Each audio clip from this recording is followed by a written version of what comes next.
News नशा, आदत हर खबर की। दोस्तों नमस्कार, मैं हूं विनीता यादव। राजनीति में जिस तरह से खेल होते हैं उस खेल का अंदाजा अक्सर जनता नहीं लगा पाती है। एक ऐसा ही खेल हुआ, बहुत बड़ा खेल हुआ, आपको पता तक नहीं चला। आपको पता नहीं चला कि किस तरह से कांग्रेस के एक बड़े नेता ने ऐसी चाल चली कि बीजेपी के एक बड़े नेता अब आगे और बड़े बन सकते हैं। आप कहेंगे कांग्रेस ऐसा क्यों करेगी? कांग्रेस नहीं कर रही है, ये नेता की बात हो रही है। एक ऐसा नेता जिसने ऐसी चाल चली कि चाल को दूसरे की पलट कर रख दिया, जो आज की तारीख में देश के बड़े कद्दावर नेता के तौर पर खुद को समझते हैं, उनके सपनों पर पानी फेर दिया। और यहां पर ऐसा कुछ हो गया जो देश को पता तक नहीं चला और यहां पर बड़ा खेल हो गया। मैं आपको आज जो बताने वाली हूं, ये वाकया आपकी आंखों के सामने होता रहा, आपको पता नहीं चला। आप ध्यान से इस बात को सुनिएगा।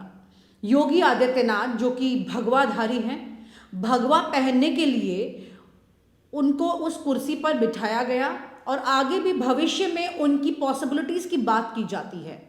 योगी आदित्यनाथ ऐसे नेता हैं जो कि इस वक्त उस कद पर पहुंच चुके हैं जहां पर सिर्फ तमाम भगवाधारी नेताओं में सिर्फ उनका ही भगवा दिखाई देता है।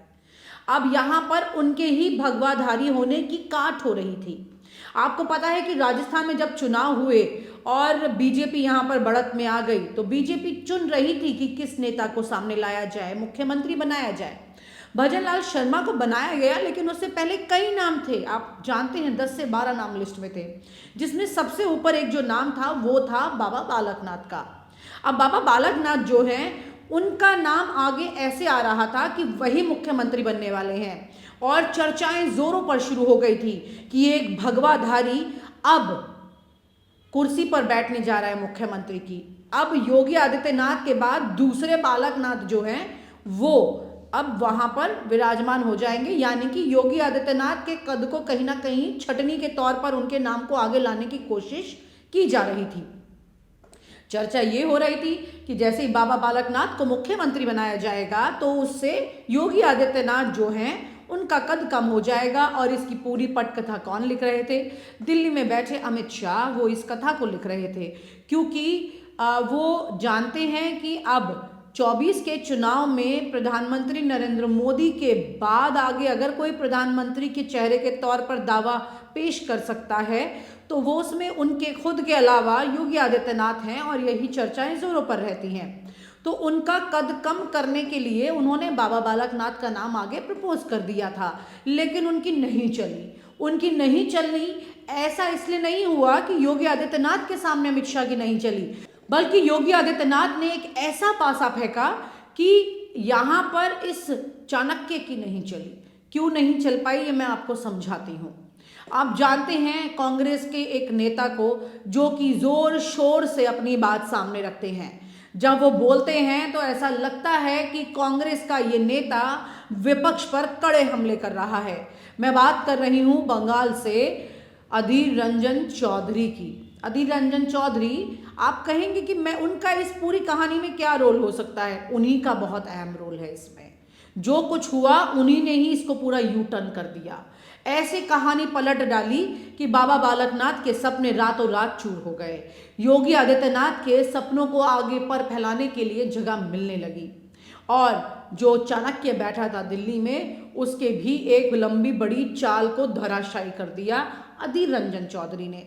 ठीक है, माना कि अमित शाह का नुकसान किया, माना कि बाबा बालकनाथ का नुकसान किया, लेकिन अधीर रंजन चौधरी योगी आदित्यनाथ का फायदा क्यों करने लगे? ये बड़ी बात है। योगी आदित्यनाथ को ऐसा क्या फायदा उन्होंने पहुंचाया और ऐसा क्या उन्होंने किया जिसकी वजह से ये पूरी कहानी पलट गई? अधीर रंजन चौधरी कुछ इसी तरह से जैसे कि टीएमसी से महुआ मोइत्रा अपनी तेज आवाज में हमेशा कुछ ना कुछ सवाल खड़े करती रही, लेकिन राजनीति के वो गुर नहीं सीख पाई जो कि अधीर रंजन चौधरी जानते थे। अधीर रंजन चौधरी जानते हैं कि इस राजनीति में सिर्फ संसद में खड़े होकर ऊंचा बोलने से काम नहीं चलता, बल्कि पिछले दरवाजे से कुछ ऐसे लोगों से हाथ मिलाना पड़ता है जिनके साथ साथ आगे चलने का रास्ता बन जाता है। दिखने में तो रास्ते अलग हैं, लेकिन चलने के लिए कोई तो रास्ता चाहिए। ऐसे में अधीर रंजन चौधरी के बारे में जो खास बात मैं आपको बताने जा रही हूँ, उसके बाद आप समझ जाएंगे कि ऐसा सब कुछ क्यों हुआ। अधीर रंजन चौधरी का वो वीडियो आप जरा देखिए, जो कि संसद में बाबा बालकनाथ के सामने उन्होंने कहा था। पहले इस वीडियो को देखिए। नया सीएम बन रहे हैं ना सर, सीएम बनते ही पहला काम क्या करेंगे? अरे भाई, राजस्थान के सीएम बनते हैं। इस वीडियो में आप साफ देख रहे हैं, ये दरअसल नई संसद का मकर द्वार है। ये मकर द्वार वो द्वार है जहां पर तमाम मीडिया कर्मी खड़े होते हैं और यहां पर ही खड़े होकर ज्यादातर नेताओं के साथ वो बात करते हैं। ज्यादातर नेता यहीं से होकर गुजरते हैं, या तो संसद के अंदर जाते हैं या संसद से बाहर आते हैं। इसी मकर द्वार पर जब बाबा बालकनाथ खड़े थे वहां पर और उनको वहां से गुजर रहे थे, तो उस वक्त अधीर रंजन चौधरी ने उनको पकड़ लिया। अधीर रंजन चौधरी अंदर जा रहे थे और बाबा बालकनाथ भी वहां से गुजर रहे थे। अधीर रंजन चौधरी ने देखा आपने कि कैसे मीडिया के सामने कहा, अरे भाई ये तो मुख्यमंत्री बनने वाले हैं, अरे भाई इनसे बात कर लीजिए, फिर नहीं मिलेंगे ये। ऐसा इन्होंने मीडिया के सामने बोला। आप जानते हैं कि किस तरह से बीजेपी में जब भी किसी व्यक्ति का नाम सामने आ जाता है तो उसका पत्ता सबसे पहले कट जाता है। आप ये बात जानते हैं। जब अधीर रंजन चौधरी ने ये बात बोली, वहीं से मीडिया में ये चर्चा बड़ी जोरों से शुरू हो गई कि बाबा बालकनाथ जो हैं अब वो राजस्थान के मुख्यमंत्री पद के एक मजबूत दावेदार हैं, क्योंकि ये कोई और नहीं बल्कि एक सांसद कह रहा है, वो भी मीडिया के सामने। इस तरह से उन्होंने बोला। इस तरह की बात इससे पहले कभी भी मीडिया के सामने दिखाई नहीं दी।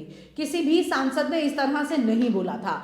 अब यहाँ पर इस तस्वीर को एक बार आप फिर से देखिए और ध्यान से देखिए और समझिए कि अधीर रंजन चौधरी जिस अंदाज में बोल रहे हैं, उसके बाद बाबा बालकनाथ के चेहरे के क्या तेवर हैं। नया सीएम बन रहे हैं ना सर, सीएम बनते ही पहला काम क्या करेंगे? अरे भाई, राजस्थान के सीएम बनते हैं। बाबा बालकनाथ यहाँ पर ऐसी स्थिति में पड़ गए कि उनसे कुछ बोले नहीं पड़ रहा था। वो कुछ बोल नहीं पा रहे थे। वो जान रहे थे कि यहाँ पर खेल शुरू होने से पहले ही खत्म हो गया है। अधीर रंजन चौधरी ने ऐसा क्यों किया, ये बहुत बड़ा सवाल है। अधीर रंजन चौधरी ने ऐसा इसलिए किया। अब मैं आपको बता दूं कि गोरख मठ पीठ जो है उसके सर्वे सर्वा योगी आदित्यनाथ हैं, ये आप सभी जानते हैं। और उस मठ के जितने भी अनुयायी हैं उनमें से एक हैं अधीर रंजन चौधरी। यानी कि अपनी पार्टी से भी पहले अगर वो किसी को बहुत ज़्यादा मानते हैं तो वो गोरख मठ पीठ है। गोरखपुर मठ जो है उसके जो गुरु हैं वो हो गए योगी आदित्यनाथ, अनुयायी हो गए अधीर रंजन चौधरी। योगी आदित्यनाथ ने अधीर रंजन चौधरी से ये बात कही और ये बात उन्होंने आकर के मीडिया के सामने कही। इससे क्या हुआ कि योगी आदित्यनाथ जो कि बाबा बालकनाथ के बहुत करीबी हैं, बाबा बालकनाथ का जब नाम उठ रहा था तो चर्चाएं लोग ये भी कर रहे थे कि योगी आदित्यनाथ के बहुत करीबी भगवादारी इस चेहरे को जगह मिल जाएगी। लेकिन ये जगह योगी आदित्यनाथ को खल रही थी। वो जानते हैं कि ये भले ही मेरे करीबी हैं, इनको मैं खुलकर कुछ कह ना सकूं, कुछ बोल ना सकूं, लेकिन हाँ कल को यही चेहरा मुझे काट सकता है। अब अपने ही इसी करीबी को योगी आदित्यनाथ कैसे काटते? इसे काटने के लिए वो जो छुरी का इस्तेमाल था वो अधीर रंजन चौधरी नाम की छुरी थी और वो उन्होंने चला दी। योगी आदित्यनाथ ने इतनी समझदारी के साथ इस खेल को किया, किसी को भनक तक लग नहीं पाई। और यहाँ पर अधीर रंजन चौधरी ने अपनी आस्था को महत्व देते हुए ये इस बड़े खेल के हिस्सेदार वो बन गए। और उन्होंने, क्योंकि यहाँ पर कांग्रेस तो लूज कर ही चुकी थी राजस्थान को, उन्होंने अपने रिश्ते को योगी आदित्यनाथ के साथ बहुत खूबसूरती के साथ बनाए रखा। बाबा बालकनाथ के साथ में उनका रिश्ता कितना चलेगा या क्या उनकी ग्रेविटी है रिश्ते की, उस बात को तो छोड़ दीजिए। सबसे इम्पॉर्टेंट बात थी कि वो योगी आदित्यनाथ को खुश रखना चाहते थे, उनकी मदद उन्होंने यहाँ पर की। आपको लगता है कि पार्टियां जो होती हैं वो एक दूसरे के बिल्कुल खिलाफ खड़ी होती हैं आपके सामने, लेकिन अपने अपने फ़ायदे के लिए सब जानते हैं कि उन्हें कौन सा पैतरा कहाँ पर चलना है। ऐसे बहुत सारे पैतरे हैं जो कि दिखाई नहीं देते हैं लेकिन होते हैं, आपको पता नहीं चलता है। योगी आदित्यनाथ ने अपने इतने करीबी व्यक्ति को, बाबा बालकनाथ सबसे करीबी व्यक्ति, कहते हैं कि बाबा बालकनाथ जब कोई बात कहते हैं योगी आदित्यनाथ को तो उनकी बात को वो कभी टालते नहीं हैं, लेकिन यहाँ पर उनके साथ जो बड़ा खेला हो गया वो खुद योगी आदित्यनाथ ने कर दिया। तो योगी आदित्यनाथ ने कितनी समझदारी के साथ यहाँ पर बाबा बालकनाथ की पर्ची काट दी, और इसी के साथ ना सिर्फ उन्होंने उनकी पर्ची काटी बल्कि दिल्ली में बैठे उस चाणक्य को भी संदेश दे दिया कि भाई तुम डाल डाल तो मैं पात पात। ऐसे में अधीर रंजन चौधरी ने गोरखपुर मठ को लेकर के जो अपनी आस्था निभाई है उस पर ज़रूर सवाल खड़े होते हैं कि वहाँ तो मजबूती कर दी, लेकिन अपनी पार्टी के लिए कितनी मजबूती से जो वो आवाज़ उठाते हैं उसको लेकर के भी ये सवाल उठते हैं, क्योंकि पार्टी के साथ जो रिश्ता है उसके अलावा जो उनका अहम रिश्ता है वो उन्होंने अपना निभा दिया। आपको याद होगा कि प्रधानमंत्री नरेंद्र मोदी कई बार अधीर रंजन चौधरी के बारे में जब संसद में बोलते रहे हैं तो बड़े मज़े के साथ में बोलते रहे हैं, क्योंकि अधीर रंजन चौधरी ये जानते हैं कि वो कांग्रेस में तो हैं लेकिन उन्होंने अपने रिश्ते लगभग हर जगह बहुत अच्छे से बना रखे हैं। एक तेज तर्रार नेता होने के अलावा एक चाणक्य बुद्धि वाले नेता अधीर रंजन चौधरी हैं। वो पीछे पीछे बैठ करके बहुत खेल कर रहे हैं और इस खेल को कोई भी पासे के तौर पर अपने हाथ में रख के चल रहा है और वो उनकी मर्जी के बगैर नहीं हो रहा है। वो अच्छे से जानते हैं कि वो क्या कर रहे हैं। उनकी पार्टी इस वक्त सत्ता में नहीं है, लेकिन फिर भी सत्ता के सुख भोगने की ख्वाहिश तो सबकी रहती है। और आप हमसे जुड़े रहने के लिए सब्सक्राइब करें YouTube पर, फॉलो करें Twitter पर और लाइक करें Facebook पर। और ज्यादा जानकारी के लिए आपको टाइप करना होगा सिर्फ न्यूज़ नशा।